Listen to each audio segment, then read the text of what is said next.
Magandang araw ulit sa inyo mga kababayan. Ngayon ay update ko lang kayo dito sa aking halamang gabi. Ipapakita ko sa inyo yung aking mga tanim na gabi dito sa paso. Dati nung ibilinag ko to medyo maliliit pa. Katulad nito bagong tanim pa lang to. Pero ngayon makikita nyo naman mga kabayan, ang laki na ng dahon. So ibabahagi ko rin sa inyo kung paano halagaan itong mga gabi. Katulad nito na nasa paso lamang.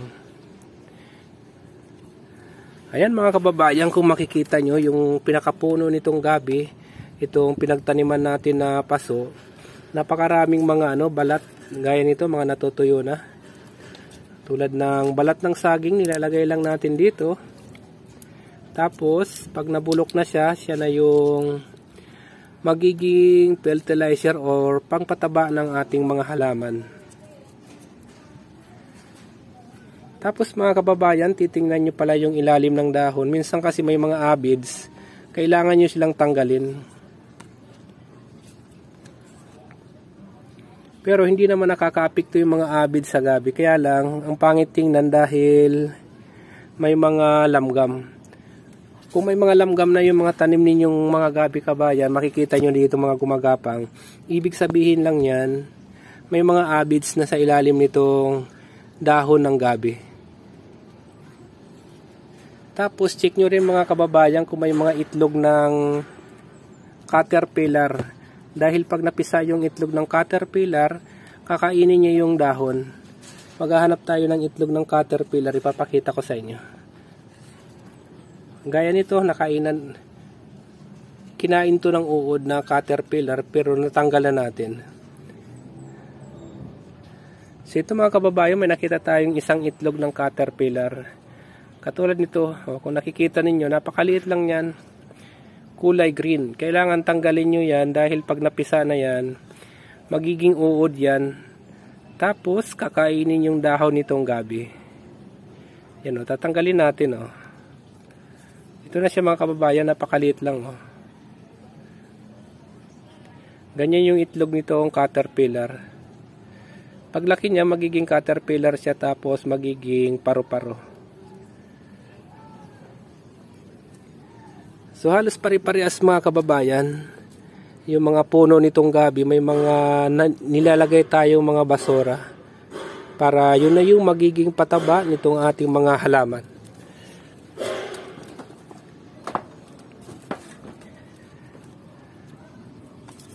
Tapos sa isang puno, gawin nyo lang mga kabayan, isa or dalawang punong gabi lang yung ilagay ninyo para hindi naman masyadong crowd. Dahil kung marami yung itatanim ninyo dito, 4 or 3, hindi na siya lumalaki dahil napakaliit lang ng paso. Ito yung bottle lang ng mineral water. So ayan mga kababayan, medyo marami-rami na yung ating mga natanim ditong gabi. Nasa 9 na paso dati, 6 lang to. So, yan mga kabayan, 9. Tuloy-tuloy yung pag-harvest natin dito ng mga dahon. Halos tuwing ikatlong linggo, pwede na tayong kumuha ng dahon nitong gabi.